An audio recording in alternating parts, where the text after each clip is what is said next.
Happening now, Chautauqua County residents cast their votes for today's primary races, with polls closing at 9 tonight. The races we're watching next. Plus, a Jamestown City Councilwoman or man is doubling down on his concerns of illegal fireworks within city limits.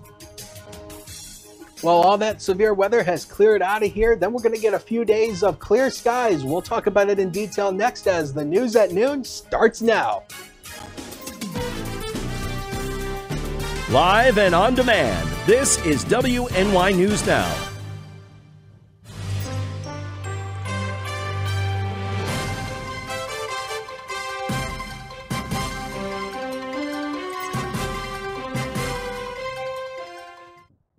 Voters statewide are casting their final ballots in party primaries today, including several top races in Chautauqua County.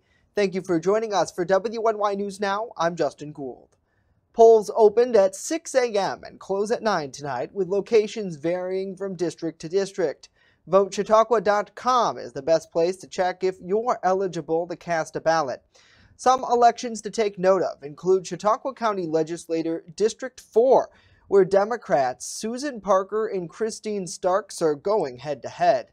Another top race is between Republicans Martin Proctor and Bill Ward, who are vying for Chautauqua County Legislature's District 18 ticket. At the town level, Republicans Russell Payne and Laura Smith are facing off for Town of Carroll supervisor. Payne previously defeated Smith in the 2019 election. With no presidential or congressional races at stake, turnout is expected to be a fraction of what the state saw last November. Yet, even with fewer votes to count, results in some races could take time to emerge. WNY News Now will provide election updates online at WNYNewsNow.com and on our free mobile app. An Elmira man convicted for his role in the April 2013 homicide of Gordon and Joyce Skinner in the town of Carroll will be appealing his conviction next month. Chautauqua County District Attorney Jason Schmidt tells us that David Coggins is scheduled for a 10 a.m. argument on August 12th. Coggins was convicted in November 2014 on 2 counts of felony murder, each which carried a 25 to life sentence. Former Chautauqua County Judge John Ward, who presided on the case, sentenced Coggins to a minimum of 50 years to life on the 2 murder charges. Schmidt, who says he'll be handling the case personally, explained that Coggins' appeal team will be challenging rulings made by Ward during the trial. What they're challenging in their appeal are certain trial court rulings that were made during the trial process. You know, during any trial, the judge's role is to issue certain legal rulings, and in this case there was some rulings that were made concerning defense counsel's request to recall certain co-defendants as witnesses. In addition, Schmidt says the court also denied requests by Chautauqua County's public defender Ned Barone, who represented Coggins, concerning the providing of legal instructions for the jury. Appeals lawyer Donald Thompson will be representing Coggins, according to the appellate website. Well, President Joe Biden's agenda enters a critical week on Capitol Hill. Priorities like infrastructure, voting rights, and police reform sit on shaky ground.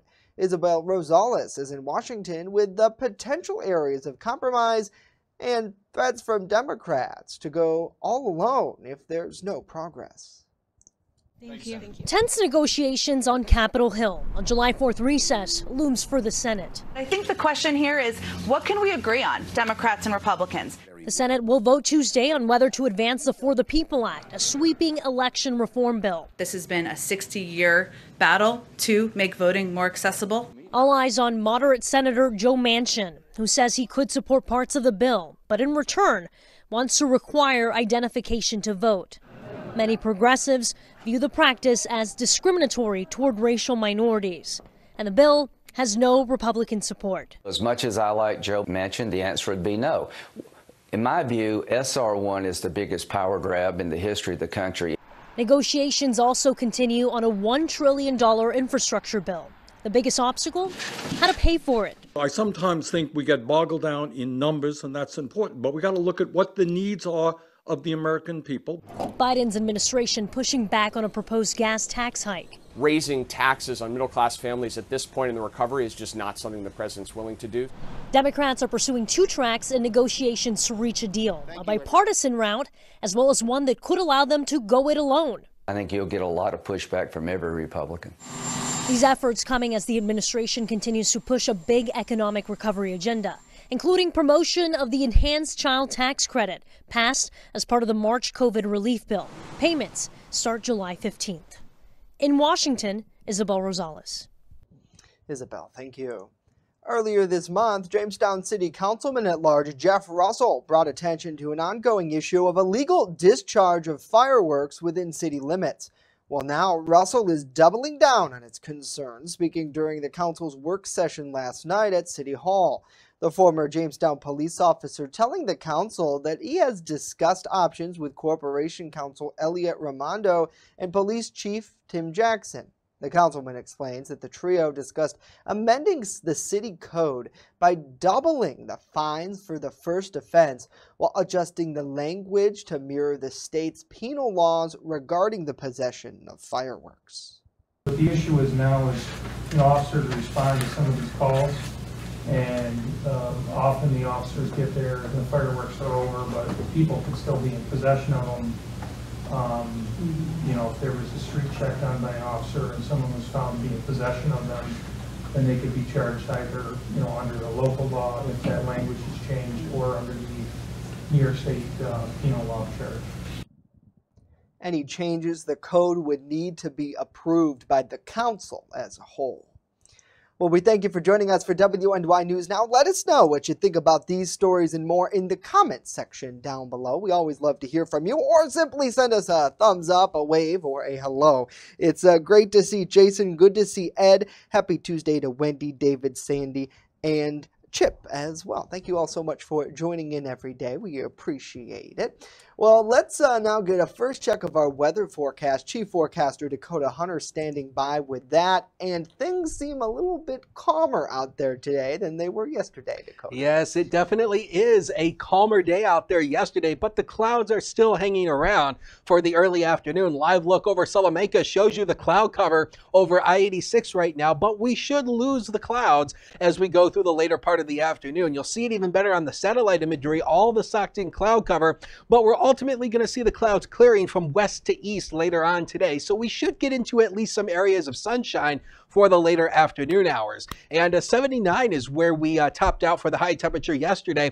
49 is where we started the day. We'll talk more about the low temperatures in about 10 minutes or so. 92 and 40 are the record highs and lows set at the Jamestown airport on this day. So through the afternoon, it is much cooler and less humid. It's unseasonably cool. Temperatures shouldn't be this cool for late June, but the clouds give way to afternoon sunshine. Not as windy as it was yesterday. 58 on the highest hilltops. That's it for you guys. 65 at the Lake Erie shoreline with a northwest wind 6 to 14 miles per hour. Now, the next few days should be mainly dry, but we are going to see more influx of humidity as we go through the later part of the week. We'll talk about it in detail next. Actually, I was about to say, as the news at noon starts now. I almost said my weather tease, but anyway, we'll talk about it a little bit later on in the show, Justin. The cold weather has you confused, Dakota. When I woke up I'm this dazed morning, and confused. Yeah, and I stepped out the door. I thought I should be in maybe September, October, but not the case. Either way, it's a good break. Thank you. More than 276,000 New Yorkers have ditched the lines at the DMV and took their learner's permit test online. That according to New York State's DMV, who announced the news today. The state opened up the online option for permits back in April, and many people took advantage of it. Those taking the online test will have 30 minutes to finish. If they fail, they can resubmit the application and then try again after 6 hours. You will still have to go in person to the DMV, however, to get your photo taken. The Supreme Court dealt a significant blow to the NCAA yesterday. The justices unanimously ruled in favor of a group of college athletes that sued the NCAA for violations of antitrust laws. As it stands now, the NCAA allows schools to pay for expenses related to education like tuition and books. However, student athletes don't receive any of the billions of dollars made from ticket sales, television contracts, and the merchandise featuring them. The group argues their spending caps were issued necessary to prevent a distinction between an amateur and a pro sport. Justice Brett Kavanaugh writing, however, nowhere else in America can a business get away with such actions. He continued, under ordinary principles of antitrust law, it is not evident why college sports should be any different. The NCAA is not above the law. Coming up, a June 19th death in Dunkirk now being treated as a homicide. What we know about that case. And later, Faulkner High School students giving back to the community in an artful way. Stay with us as WNY News Now continues.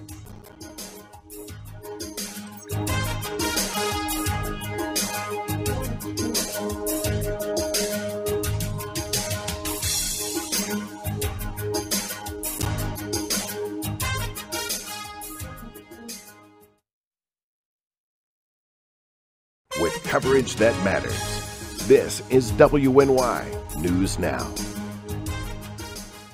Honest Jones has what you're looking for. When you want it good, we're gonna give you lots more. From freshly made subs to the best of pizza and wings, Honest John's has what you're looking for. And now 2 great locations, East 2nd Street and Fairmount Avenue. Order takeout or delivery today online at honestjohns.pizza. You're gonna get it good at Honest John's.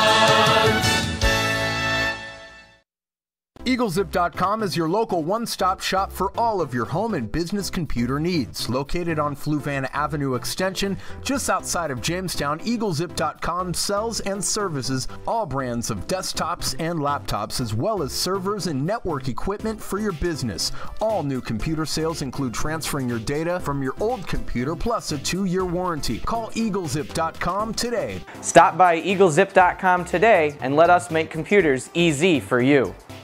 Have the best summer ever with endless adventures at Girl Scout Summer Camp. Financial aid available, open to all girls. For more information, call or go to gswny.org.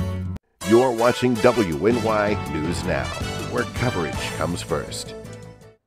New York State Police and the Chautauqua County District Attorney's Office are treating a June 11 death near Dunkirk as a homicide. Chautauqua County District Attorney Jason Schmidt telling WNY News Now that the victim is 41-year-old Andrew Gardner. Troopers from State Police Barracks in Fredonia responded to a welfare check on State Route 5 in the town of Dunkirk just after 2:30 a.m. on Friday, June 11th.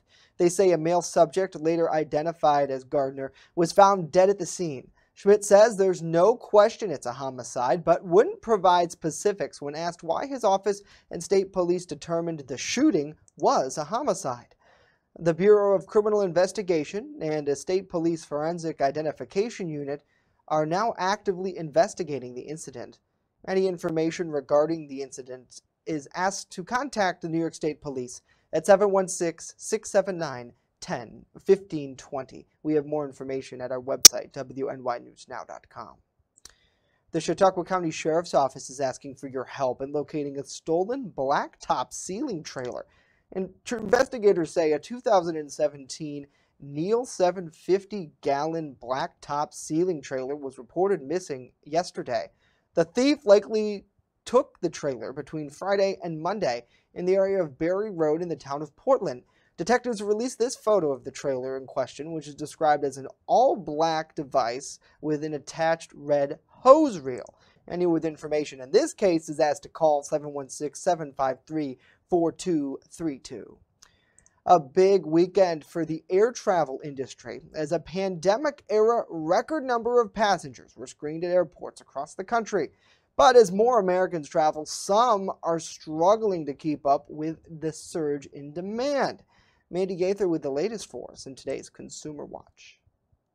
It's a pandemic-era record. 2.1 million passengers screened at airports across the country Sunday, the most since March 2020. The record marks the 5th day this month that air travel figures have exceeded 2 million passengers. I've certainly seen the airplane loads, the airports. As I travel through the airports, they're much busier. In some instances, they look completely normal. But carriers are struggling to keep up with the surge of passengers. United's CEO predicting there could be a pilot shortage in the U.S. the military produces far fewer pilots today than they did, you know, in the Vietnam and Cold War era, and it's hard to become a pilot, a commercial airline pilot, on your own if you're not going through the military.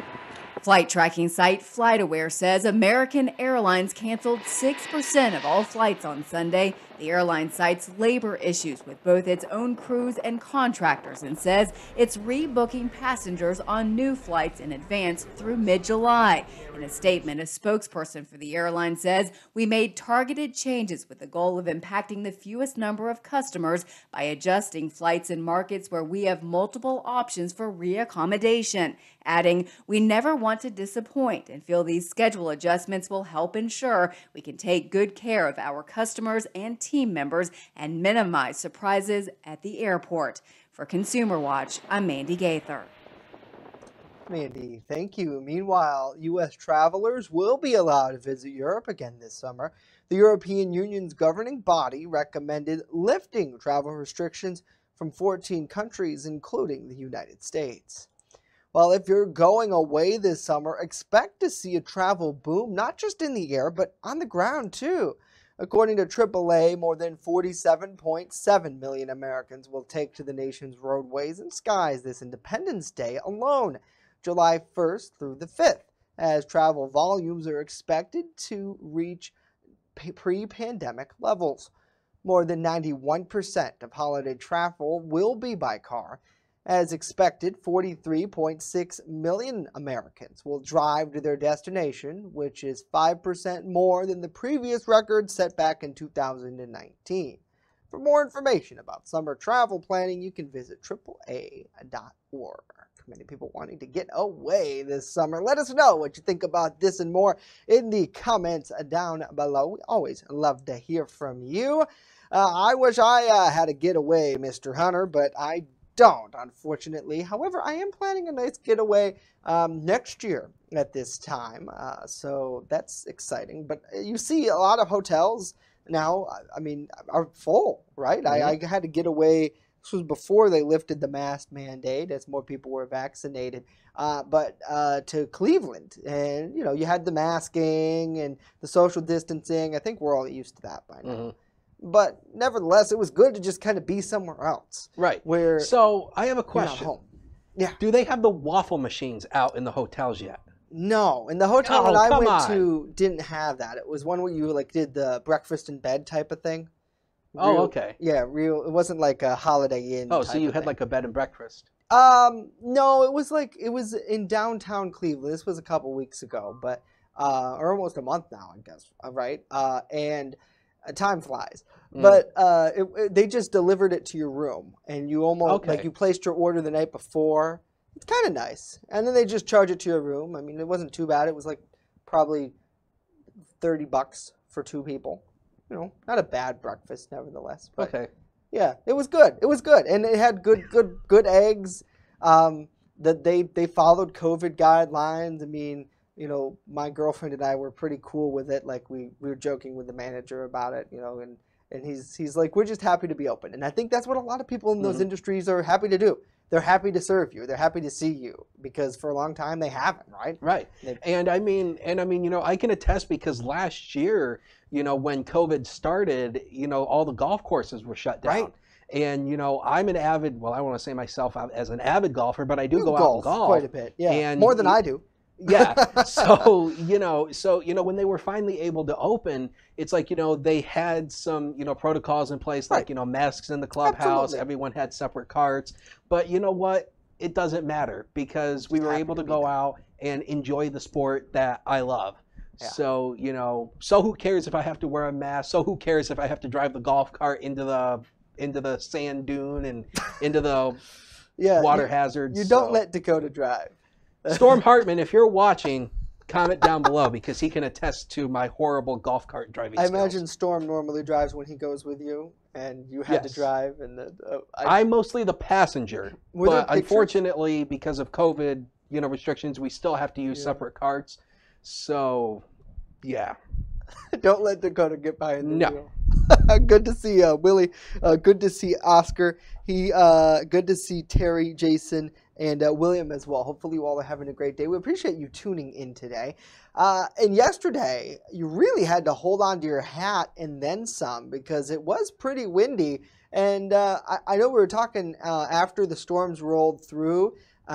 Things weren't as severe, thankfully, as was necessarily forecasted. But we still got a pretty good amount of weather that rolled through the last 24 hours. Yeah, we did. And, you know, what ended up happening was the storms rolled over the cooler water of Lake Erie, and Lake Erie did its job helping to weaken those storms. Let's take a look at the peak wind gusts at some of the airport locations. Dunkirk, 40 miles per hour. That is thunderstorm wind gust, and then at the Jamestown airport 29 miles per hour. So it was windy yesterday. It's still going to be a little bit breezy, but it's not going to be as windy as it was yesterday. Rainfall reports, this is what we got in from the National Weather Service this morning. Almost half an inch in Mayville, a little more than a quarter of an inch in Gary, Fredonia, Dunkirk, Mayville, and Cattaraugus. So again, you know, the rainfall wasn't all that bad, but again, once you got out further to the east, out in portions of the eastern southern tier, you got some pretty heavy rain out there where those storms fell yesterday. So, man, it was a chilly start to the day this morning. 49 is where we started the day here in town. 50 Clymer, also in Corey, 53 Fredonia, 55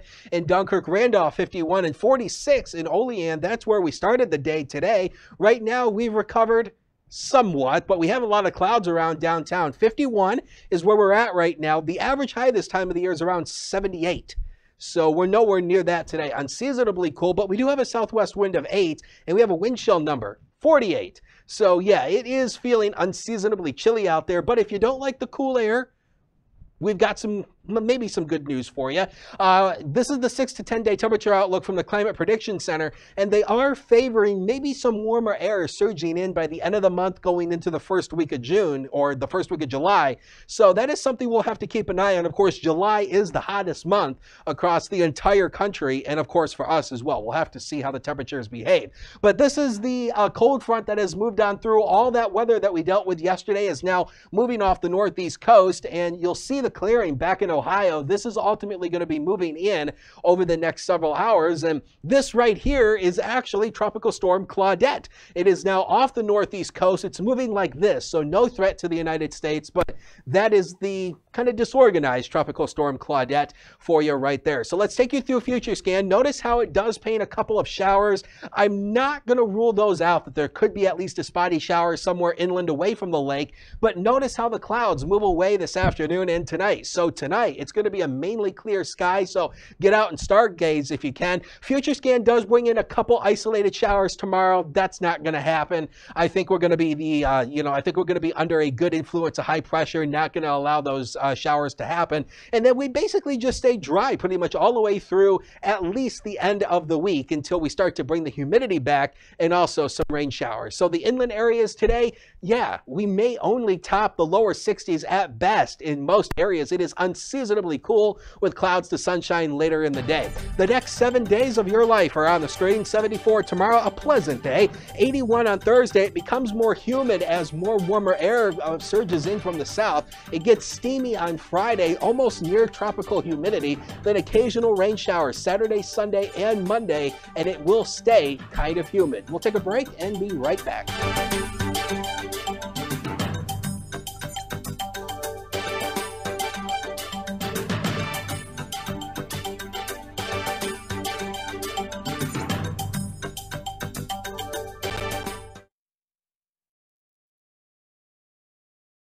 With coverage that matters, this is WNY News Now.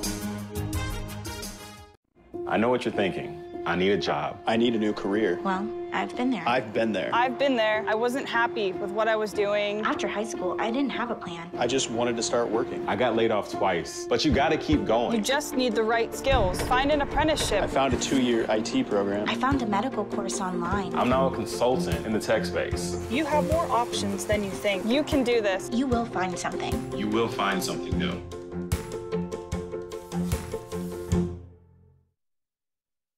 It's not just what we say, it's what we do. Local first. It isn't just our slogan. It's our mindset every single day. So whether you're watching our daily live streams or staying up to date with reports on our website and mobile app, you'll always see the same attention to detail from reporters who passionately care about our community, who have one goal in mind: to always put the facts first. For me, it's more than just getting the forecast right. What I love the most about my job is that I come into work every day to help break down the weather, letting people know how this is going to impact their day. We take pride that First Defense Weather is the only local weather team in the Southern Tier. We don't just copy and paste our weather from outside sources. Every part of our forecast is handmade right here in-house, something our team really takes pride in. What matters to you matters to us. Every story, every day. WNY News Now, where coverage comes first. I'm a survivor. I'm a survivor. I'm a survivor. Testicular cancer is the leading form of cancer in men aged 15 to 35. 1 in 250 men will be diagnosed with testicular cancer. But 98% will survive if detected early. As a survivor, I believe early detection is the key. Learn how to do a testicular self-exam and other important facts about testicular cancer at oneball4tc.com. You're watching WNY News Now, your source for breaking news. Welcome back to WNY News Now. Finally here today, Faulkner High School students spent the day yesterday giving back to local law enforcement by painting a mural at the Town of Ellicott Police Department. Take a look. Police, in a post on social media, thank students from art teacher Andrea Falk's class who painted in the stairwell leading up to the department. In total, 6 students: Alexis Adam, Ellie Arnone, Andrea Connor, Emily Knopf, Miranda McCain, and Natalie Kinney spent the morning putting their artistic skills to the test.